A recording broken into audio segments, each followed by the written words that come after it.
bersama saya Sigit.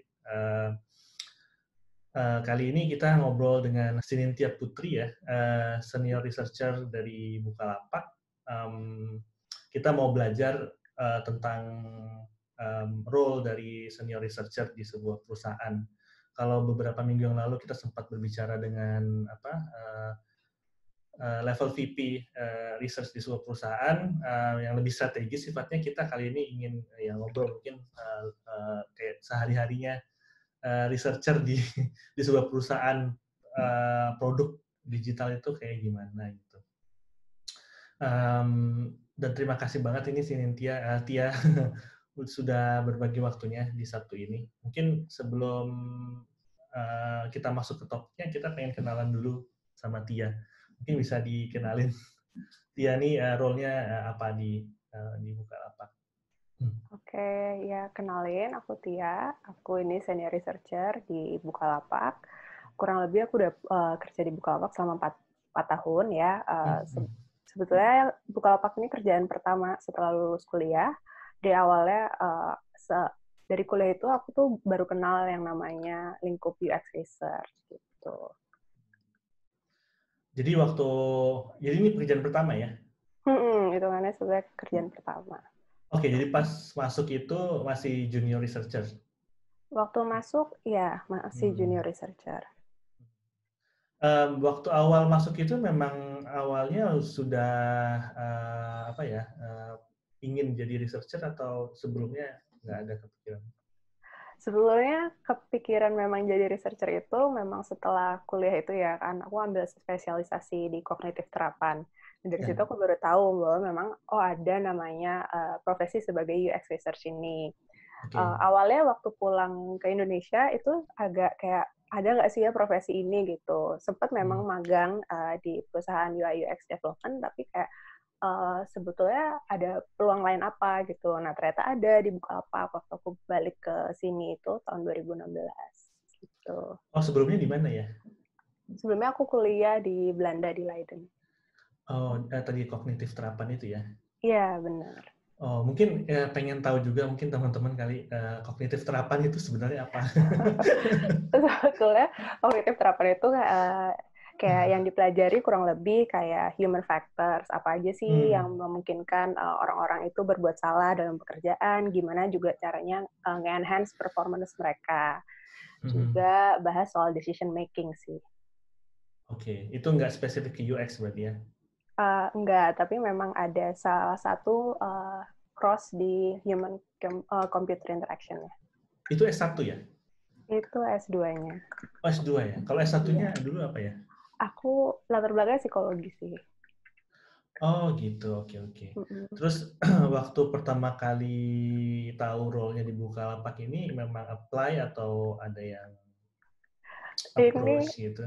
Sebetulnya ada yang approach gitu. Jadi ada teman kenalan dari HR, dia bilang, Tia, ini ada loh buka lowongan buat UX research. Ini kan bukannya kamu spesialisasinya berhubungan dengan ini. Terus aku apply gitu.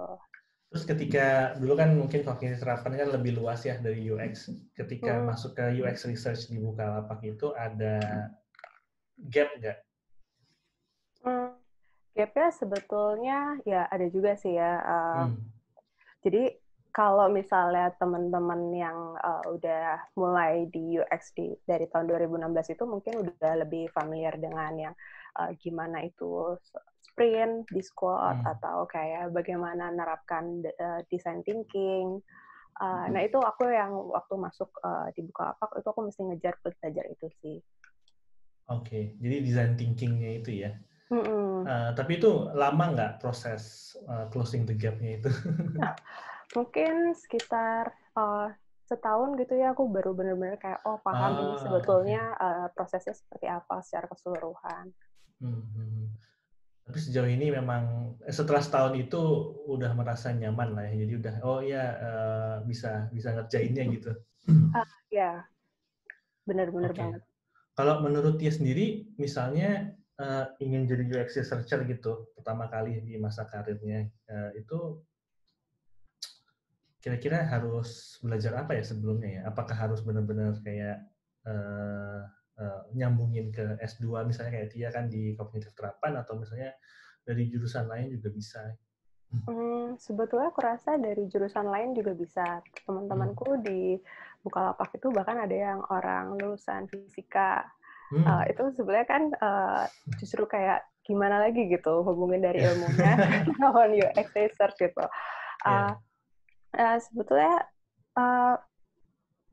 kita sekarang ini kan diuntungkan dengan banyak banget orang-orang yang sharing gitu ya di webinar atau kayak online course itu sebenarnya cukup belajar dari situ terus tahu metode-metode riset mendasarnya sih.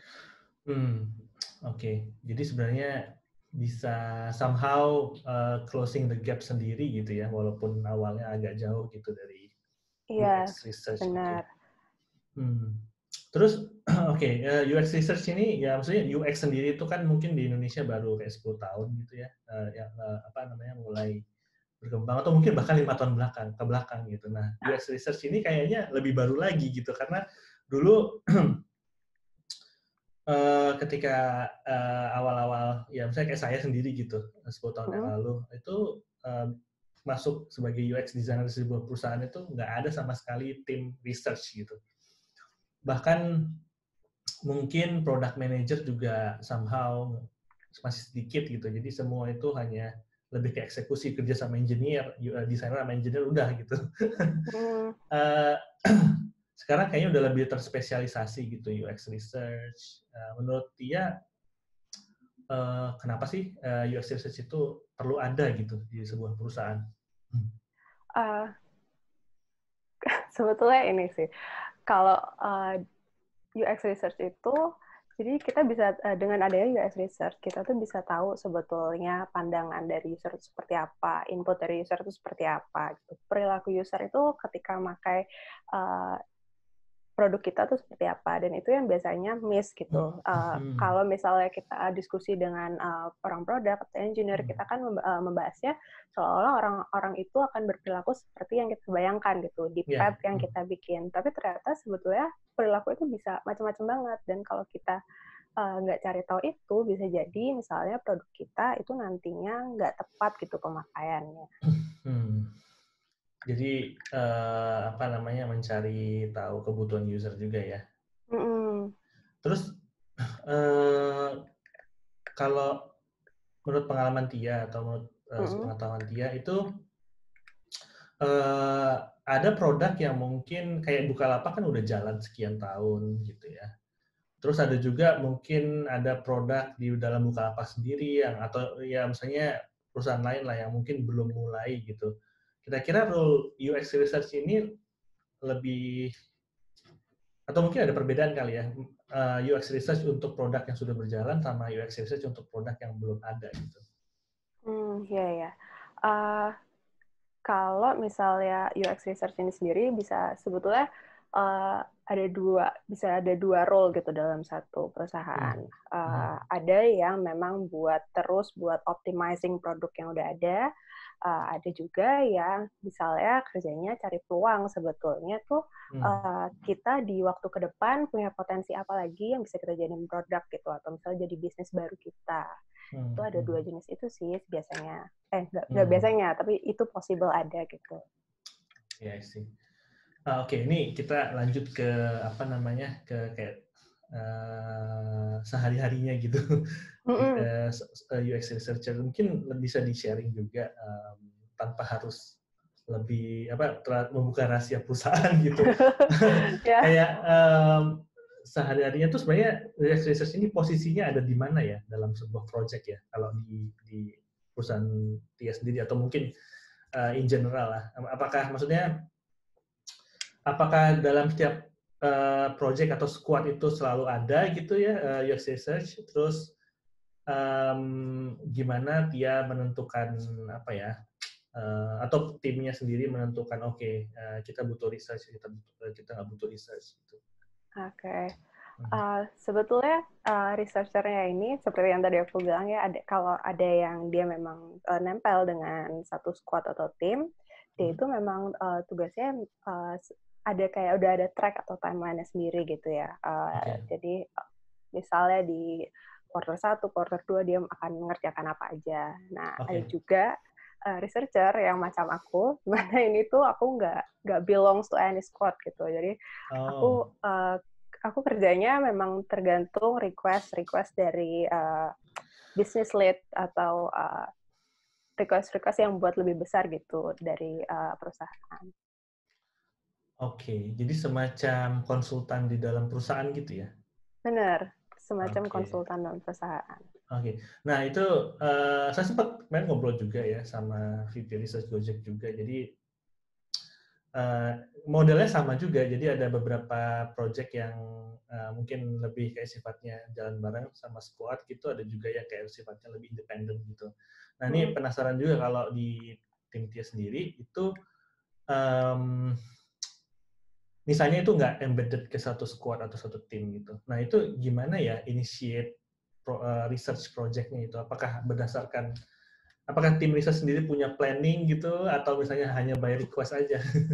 Ya, buat kayak nentuin apa yang mesti dikerjain itu sebetulnya Iya, kalau aku ini kita ngambilnya yang sangat per quarter gitu ya. Jadi tiap iya. 1 bulan akhir sebelum quarter ini berakhir, kita tuh kayak akan apa ya, jalan-jalan ketemu dengan research managers di Oh, oke. berbagai tempat gitu di Mhm, perusahaan. Supaya kita tuh bakal nanya gitu loh, kayak di tempat kalian bakal ada proyek apa di queue selanjutnya yang akan mhm, mungkin bisa kita bantu gitu buat riset yang lebih long term.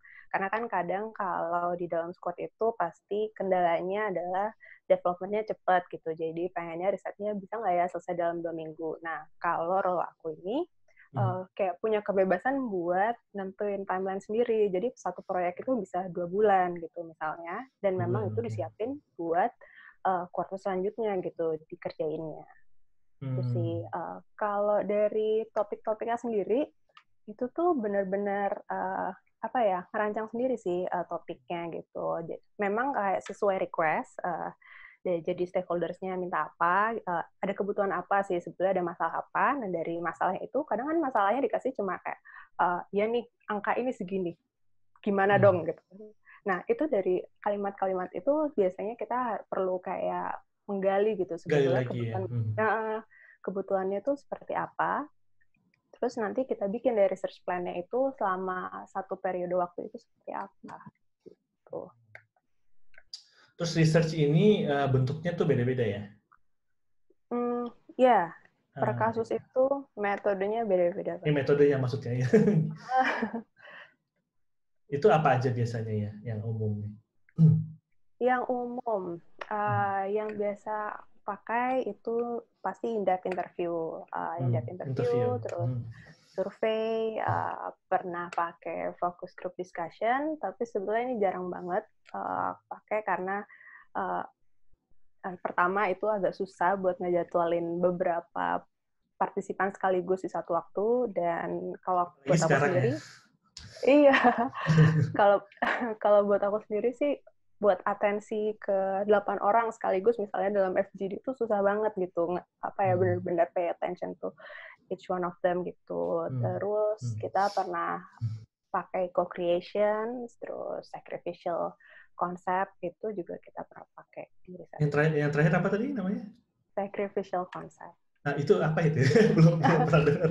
Jadi, oh iya ya, Hmm, kalau sacrificial concept itu jadi hmm, kita menyiapkan beberapa konsep yang sebetulnya hmm, memang kayak nggak mungkin atau kayak nggak bisa dilakukan supaya kita bisa cari tahu sebetulnya kayak faktor-faktor tertentu dari user itu tuh sebetulnya bisanya sampai seberapa gitu ketika kita mau hmm. bikin produk gitu. Kayak Oke. meaningful, seberapa meaningful faktor-faktor itu buat user. Ya. Terus dari semua metode ini itu sebenarnya apakah harus in person atau bisa remote semua? Hmm, nggak bisa semuanya remote sih, kayak Oke. co-creation saat itu mungkin akan susah di saat-saat begini, karena biasanya kita ada pakai stimulus gitu kan, entah yang Ya. gambar, atau kita mesti kayak ngerjain sesuatu di kertas bareng Hmm, partisipannya. Nah, itu hmm. sekarang nggak bisa banget itu Nggak bisa dilakuin. banget. Oke. Jadi kalau di masa pandemi kayak sekarang benar-benar terbatas ya metodenya ya. Mm-mm.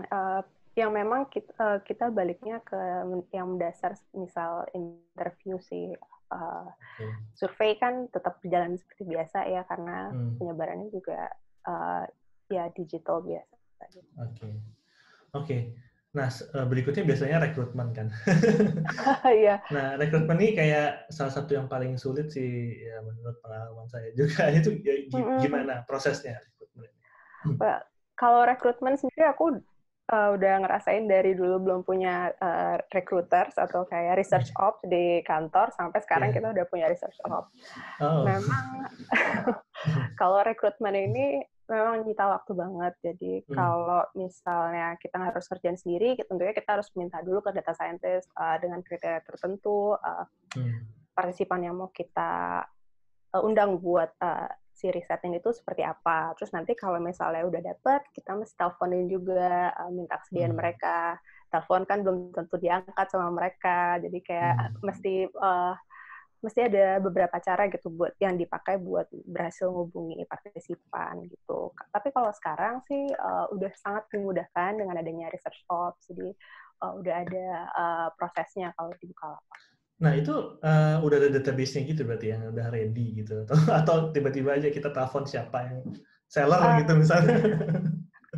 Sebetulnya ada database-nya juga, jadi kayak orang-orang yang sudah pernah ikut jadi partisipan kita, dan ada kayak mungkin penilaiannya juga sebetulnya partisipan yang ini tuh seperti apa, apakah sangat komunikatif atau misalnya perlu probing banyak gitu.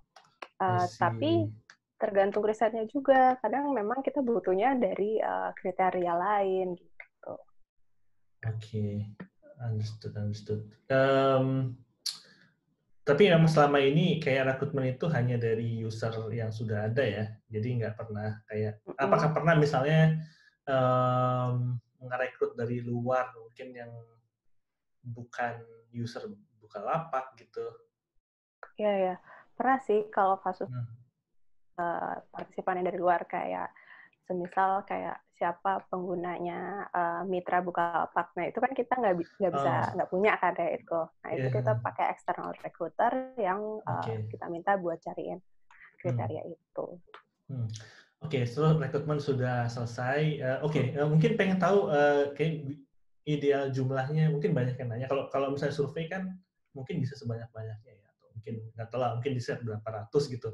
Tapi kalau kayak in-depth interview gitu, idealnya berapa orang sih ya?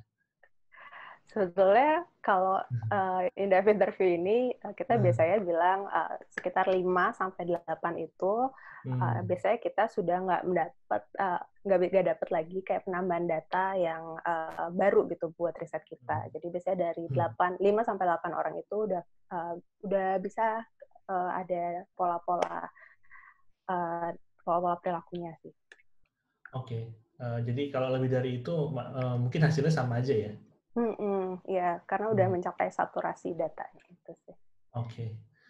Tapi kalau survei bisa ratusan gitu ya? Kalau survei, ya sebetulnya bisa sampai ratusan. Tergantung, itu kan ada hitungannya ya biasanya. Oke. Kalau kayak co-creation atau tadi apa namanya FGD ya, focus group discussion, itu biasanya lebih banyak ya? Juga dari interview maksudnya? Kalau co-creation sebenarnya sama sih, kayak interview biasanya 5-8 itu juga udah ada pola tertentu. Kalau FGD memang iya jadinya lebih banyak ya, karena misalnya kita butuh 3 kelompok, misalnya berdasarkan kelompok usia tertentu, satu kelompok isinya 8 orang gitu. Jadi lebih banyak kalau FGD. Oke. Terus ketika udah sesi interview atau sesi apa namanya research-nya itu pasti ada kendala dong, misalnya ada yang nggak jadi atau nggak datang atau gimana gitu kan, itu antisipasinya gimana ya? Sebenarnya antisipasinya adalah yang pertama itu tuh kalau misalnya menjadwalkan dalam 1 hari itu dikasih jedanya kalau bisa agak panjang, karena pengalaman selama ini ngeriset ya di sini, partisipan itu kemungkinan pasti datang telat. Jadi kalau bisa jedanya tuh sebelum ke partisipan selanjutnya dijauhin. Karena udah pernah pengalaman mereka telat terus datang 2 orang di 1 jam yang sama gitu kan, gimana caranya, apakah ngebelah diri gitu, ngerisetnya kan nggak mungkin. Gitu. Terus kalau dari jumlah secara keseluruhan sih memang harus di-double ya. Anggaplah misalnya dari kita request-nya 10 gitu. Kemungkinan mungkin 2 orang nggak datang. Jadi kita masih punya 8 orang. Itu sih harus memang dipertimbangkan banget. Backup ya. Kalau Bukalapak ini kan kantornya ada di Jakarta, Bandung, ada lagi nggak ya di tempat lainnya? Setahu aku Jakarta, Bandung aja sih. Nah, itu pernah ngerekrut partisipan dari luar Jakarta dan Bandung juga nggak ya? Oh, pernah Mas. Jadi kadang memang kalau riset ini kita jadi harus keliling beberapa kota gitu ya. Oh, asik banget ya. Ya, ada asiknya, ada enggaknya juga sih sebetulnya. Traveling gitu berarti ya? Kayak iya. Jalan-jalan gitu? Oh, oke. Tapi nggak jalan-jalan juga sih, Mas. Kayak yang satu hari itu kejar target banget gitu. Satu hari ketemu 3 partisipan, terus sintesis besoknya, terus besoknya pindah kota, terus ketemu partisipan lagi, sintesis, terus pindah kota lagi. Jadi kita bisa ada di ritme seperti itu sih kalau kita udah semakin sering riset. I see. Oke, tadi ada bilang sintesis ya. Itu berarti proses setelah interview itu ada sintesis ya. Itu bisa dijelaskan juga nggak? Sintesis itu sebenarnya proses making sense of the datanya. Jadi kita punya data mentah dari partisipan. Kita lihat sebetulnya ada kelompok data, pengelompokan seperti apa, ada pola perilaku seperti apa. Terus kayak kita analisis juga, misalnya dari jawaban partisipan yang seperti ini tuh sebenarnya ada makna apa di situ. Nah, dari situ kita akan bikin kayak sebetulnya riset ini berhasil menjawab apa aja sih gitu. Ya itu bisa, maksudnya tadi kan pindah kota atau pindah sesi itu berarti harus langsung gitu ya, setiap kali sesi wawancara itu harus langsung disintesa gitu ya? Bisa langsung, bisa ditunda. Tapi memang kalau misalnya ditunda, yang kita ingat itu udah semakin dikit gitu ya. Tapi kalau misalnya langsung, itu akan lebih enak karena kita masih fresh gitu ingatannya. Oke. Misalnya udah selesai semua keliling kota gitu, mungkin 5 kota atau berapa, udah selesai lah mungkin sesi research-nya. Setelah sintesa itu, jadi ada apa lagi habis itu? Apakah sintesa yang lebih lanjut lagi? Ya, biasanya setelah sintesis, kita masuknya udah langsung ke kayak penyusunan reportnya itu sendiri. Nah, sambil nyusun report itu biasanya kita udah sambil kayak planning, sebetulnya report ini cocoknya kita bawa ini seperti apa ya, gitu. Apakah presentasi biasa, atau kita bahkan tour activity gitu, buat melibatkan stakeholders atau audiens yang datang buat menentukan sesuatu nantinya. Jadi setelah sintesis itu biasanya langsung user report sambil planning selanjutnya buat pertemuannya kayak apa. Read out ya, jadi ada read out habis itu ya. Oke. Ketika sudah menyusun reportnya ini, itu ada review lagi ya sebelum read out atau langsung ke read out aja? Biasanya sih kalau di Bukalapak fase nulis report itu kita minta review dari researcher lain supaya kita tuh dapat perspektif lain gitu buat ngebantu apakah kayak penulisan kita tuh udah bagus atau misalnya penyusunan datanya itu sudah sistematis gitu. Jadi kayak peer review, kalau di engineering juga ada ya peer review untuk PR gitu apa? Ya benar banget Mas, di Bukalapak ada peer review-nya. Oke, ini menarik banget sih. Sebenarnya saya desainer, cuman udah kerja bareng sama researcher juga, cuman kayak detail-detailnya itu mungkin belum tahu banget gitu. Oke, setelah read out, ini mungkin kayak pertanyaan besar juga sih. Biasanya kan, ya mungkin bukan pertanyaan yang harus dijawab oleh Tia sendiri sih sebenarnya. Biasanya read out kan sudah dijalankan. Nah, biasanya selanjutnya apa tuh? Apakah tim produk atau tim desain itu bakal pakai rekomendasinya? Apakah harus gitu pakai rekomendasinya? Atau enggak sama sekali? Atau mungkin udah kita mungkin udah tahu, sekedar tahu aja, cukup tahu aja atau sudah gitu? Biasanya gimana? Ya, Kalau memang kita udah sampai nyusun report dan udah sampai read out atau presentasi itu, memang harapannya rekomendasi kita pasti pengennya di-apply gitu ya. Tapi memang ada beberapa kasus yang kalau misalnya kita ngasih rekomendasi, itu nggak semuanya langsung bisa dilakuin di misalnya di planning di saat itu juga. Jadi biasanya setelah presentasi itu sedikit kayak ada agreement juga sih antara kita sama stakeholders-nya, kayak mana yang bisa kita lakuin sekarang dan menjawab masalah, dan mana yang sebetulnya ini bisa ditunda dulu. I see. Ini makasih banget nih, kita punya 10 menit, cuman ada 2 pertanyaan yang dari agenda kemarin belum ditanyain. Oh iya? Mungkin kayak apa yang menjadi motivasi Tia gitu awalnya? Mungkin nyambung ke pertanyaan pertama tadi, kayak dari kuliah sampai menempuh karir UX research gitu. Apa sih yang pertama kali jadi motivasi? Oh, ini karir yang pengen saya jalanin gitu. Kenapa nggak jadi researcher di atau mungkin jadi researcher di perusahaan lain, bukan di startup misalnya gitu? Mungkin ini lebih karena ya pilihan berdasarkan opsi yang ada sih waktu jadi researcher itu. Okay. Cuma sebenarnya memang awalnya aku niatnya bukan jadi researcher gitu. Jadi ini entahlah, kayak life choices leads you here gitu.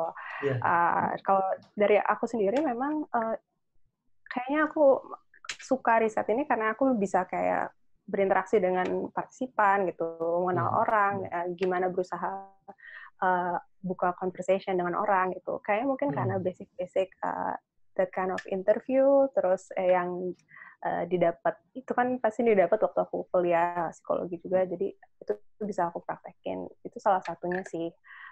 Dan memang kalau misalnya berkarir di UX ini sendiri, pasti dihadapkan ke dua pilihan, mau ngambil track manajerial atau ngambil track yang individual contributor gitu. Nah, kalau dari aku sih memang fokus tuh pengen nambah kayak case gitu. Aku pengen punya expertise gitu di bidang riset UX ini gitu. Dan jadi kalau misalnya ngambil individual contributor kan semakin banyak case yang kita ambil, semakin juga kita kayak tahu gitu keasah skill research kita. Nah, itu nanti kalau desainer UX kan punya portfolio desain UX gitu ya. Kalau researcher bentuknya apa portfolio? Ada portfolio juga nggak sih? Ada sih. Kalau researcher itu biasanya nulisin portfolio research-nya. Jadi kayak research project-nya itu apa, nge-handle apa, dan kayak outcome-nya yang bisa dilihat tuh apa. Gitu. Mungkin lebih kayak apa ya, mungkin read out-nya kalau udah public bisa di-share juga ya, kalau misalnya boleh gitu. Iya. Oke. Terus emang kendalanya kalau masih rahasia. Ya. Oh ya, mau nanya juga ini, apakah ada yang membuat Tia tertarik ke Bukalapak secara khususnya gitu? Karena mungkin ya kalau kita join perusahaan kan pasti walaupun kita sama-sama title-nya researcher, tapi kan problem space-nya kan beda-beda gitu ya. Apakah ada yang membuat Tia pertama kali tertarik gitu? Oh, Bukalapak nih kayaknya menarik nih problemnya gitu. Apa ada kayak gitu nggak dulu? Kalau dulu sih memang awalnya kalau Bukalapak kan awalnya dulu kan e-commerce-nya kan yang kencang kan. Sekarang kan kita emang udah punya berbagai produk lain gitu. Nah, dari situ aku sebenarnya pikir, oh e-commerce pasti decision making-nya banyak. Decision making, oh itu kan yang aku ambil waktu kuliah. Jadi aku lebih mikirnya gitu sih, karena kasus-kasus kayak decision making-nya pasti ketara banget ketika orang-orang misalnya berbelanja. I see. Kalau ngelihat misalnya kan Bukalapak kan spesifik banget ke Indonesia gitu kan dibanding ya apa yang lain kayak Shopee gitu atau maaf nih nyebutin maksudnya yang perusahaan lain gitu yang lebih regional gitu sifatnya atau internasional bahkan kayak saya sekarang di Shopify gitu. Apakah ada hal yang membuat kayak Cynthia tertarik untuk masuk ke Bukalapak karena itu menggali problem-problemnya Indonesia gitu secara spesifik misalnya? Waktu awal masuk sebetulnya ya ada, karena salah satunya adalah yang memberdayakan UMKM Indonesia itu sih ya salah satu jadi poin menarik untuk masuk di Bukalapak. Oke.